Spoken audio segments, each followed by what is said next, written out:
అడుగుతున్నారు విశాలాక్షి గారు. ఒక నిమిషం ప్రభాకర్ గారు, ఒక నిమిషం నేను వస్తాను. విశాలాక్షి గారు చెప్పండి.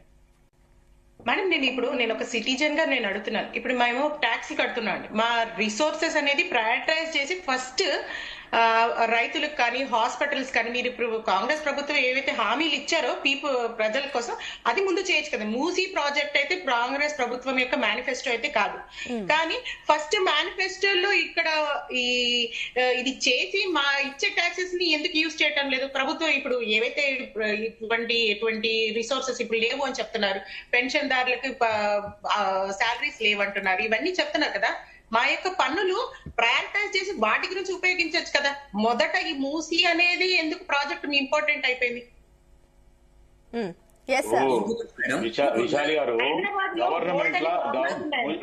విశాలి గారు గవర్నమెంట్ లా ఒక ప్రాజెక్ట్ అనుకున్నప్పుడు ఖచ్చితంగా ఇదే చేయాలని ఏముండదు. అంటే అధికారంలోకి వచ్చిన తర్వాత కూడా ఈ ప్రాజెక్ట్ అనే సబ్జెక్ట్ ఒక ఏదైతే మూసీ క్లీనింగ్ అనే సబ్జెక్ట్ అయింది, దాని తర్వాత సుందరీకరణ అనే రకంగా అయింది. ఇది ఆల్రెడీ ఒక 6 నెలల క్రితమే బయటి దేశం వెళ్లి కూడా చూసి రావడం కూడా జరిగింది. ఇవన్నీ ఏమంటే it's an part of job. అది మొత్తానికి ఇప్పుడు ఏదైతే మధు అపార్ట్మెంట్ గురించే నేను పర్టికులర్ గా మాట్లాడతాను. ఎందుకంటే సరే ఆన్ ద వే అది వచ్చింది కాబట్టి ప్రభాకర్ రావు గారు చెప్పడము, అక్కడ ఇంతమంది నివసిస్తున్నారు, ఆ డీటెయిల్ గా చెప్పడం జరిగింది. మనం లైవ్ లో ఉన్నాం కాబట్టి అందరు కూడా చూస్తున్నారు. దీనికి ఒకటి శివకుమార్ గారు మీరు చేస్తుంది మంచి పని. ఒక నిమిషం అండి ప్రభాకర్ గారు, నేను వస్తాను మీ దగ్గరికి. శివకుమార్ గారు మీరు చేస్తుంది మంచి పని. మీరు వచ్చిన ఈ 2 సంవత్సరాల్లో చాలా చేంజెస్ చేశారు. రైతులకు సంబంధించి కొన్ని మంచి పనులు చేశారు. ఈవెన్ మహిళలకు ఫ్రీ బస్ అన్నారు, చాలా చేశారు. మీకు నిజంగానే అటు తెలంగాణ ప్రజల పైన ఒక మంచి ఇంటెన్షన్ ఉంది కాబట్టి మీరు అన్ని వెళ్తున్నారు, కరెక్టే. But at the same time ఇప్పటికిప్పుడు ఇంతమంది ప్రజలు వాళ్ళు ఒక సొంత ఇల్లులు ఎన్నో ఏళ్ల నుంచి అక్కడ ఉన్నారు, వాళ్ళని ఇప్పటికిప్పుడు పంపించాలంటే కూడా మీరు అంత కాంగ్రెస్ గవర్నమెంట్ కి ప్రజలపైన అంత చిత్తశుద్ధి ఉన్నప్పుడు ఇప్పుడు ఎందుకు వాళ్ళ గురించి ఆలోచించట్లేదు? అంత నిర్దాక్షిణ్యంగా ఇప్పటికిప్పుడు వాళ్ళకి కనీసం నోటీసు లేదు, ఒక అధికారి వెళ్లరు, మీరే అప్రూవల్స్ ఇస్తారు, బ్యాంక్ లోన్స్ కట్టుకుంటున్నారు వాళ్ళు. ఇప్పటికీ కనీసం ఒక ప్రాపర్ ఎందుకు అంటే సరే నేను ఏదో వేరే పార్టీలు వచ్చాయి, పార్టీలు అంటే విమర్శిస్తారు, వాళ్ళు ఇటు కావాలని చేస్తున్నారని చెప్పేసి మీరు అంటారని తెలిసే కూడా మేము అక్కడ రెసిడెంట్స్ ని కూడా ఇప్పుడు లైవ్ లోకి తీసుకొచ్చాం. వాళ్ళు సరే వాళ్ళేం బీఆర్ఎస్ కి సపోర్ట్ కూడా చేయట్లేదు, వాళ్ళు కూడా ఎందుకు చేయలేదు క్వశ్చన్ అని అడుగుతున్నారు.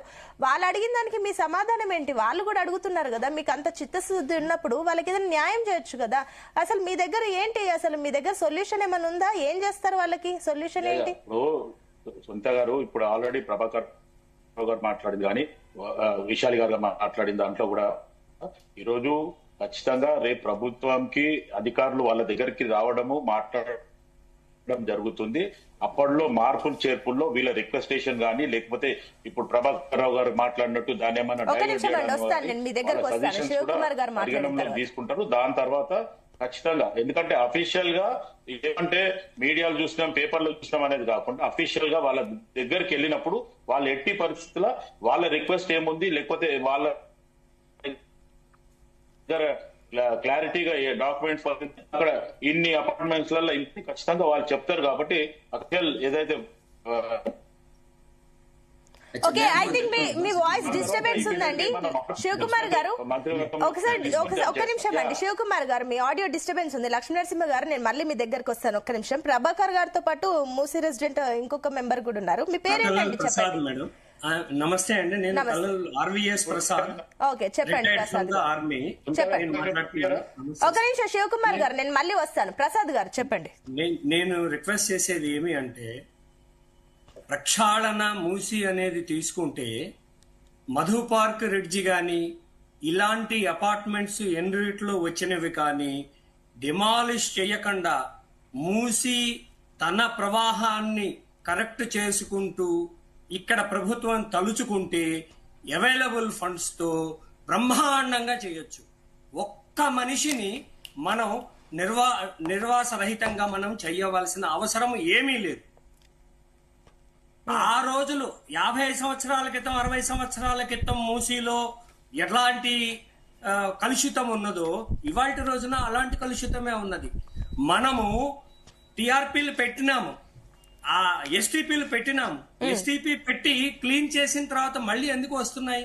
అన్ని వేల కోట్లను పెట్టి మనం పెట్టిన తర్వాత అవి పని చేయకపోతే వాటిని సరిగ్గా పనిచేసేటట్లుగా చెయ్యాలి. దీంట్లోకి ఒక చోట మధు పార్క్ ఏరియాలో నేను క్లీన్ చేస్తున్నాను అంటే ఉపయోగం ఏముంది? 50 కిలోమీటర్ల పైనగా హైదరాబాద్ లో మూసీ నది ప్రవహిస్తుంటే దానికి మీరు అంతా 50 మీటర్లు 100 మీటర్లు ఇన్ఫాక్ట్ 500 మీటర్ల వరకు కన్స్ట్రక్షన్ లేకుండా ఉండాలని చెప్తున్న ప్రభుత్వానికి 500 మీటర్లు పైనుంచి కింద దాకా మీరు తీసుకొచ్చి ఇంత ప్రక్షాళన చేసేస్తారా మీరు? ఇవన్నీ కలిపి జలాశయం పెట్టాలి అన్నారు, గాంధీ సరోవరం పెట్టాలి అన్నారు. ఇక్కడ ఉన్న ఇళ్లను కూల్చి సరోవరం కట్టాల్సిన పని ఏముంది? నయా పైసా ఖర్చు కాకుండా ఉన్న ఖాళీ స్థలంలో.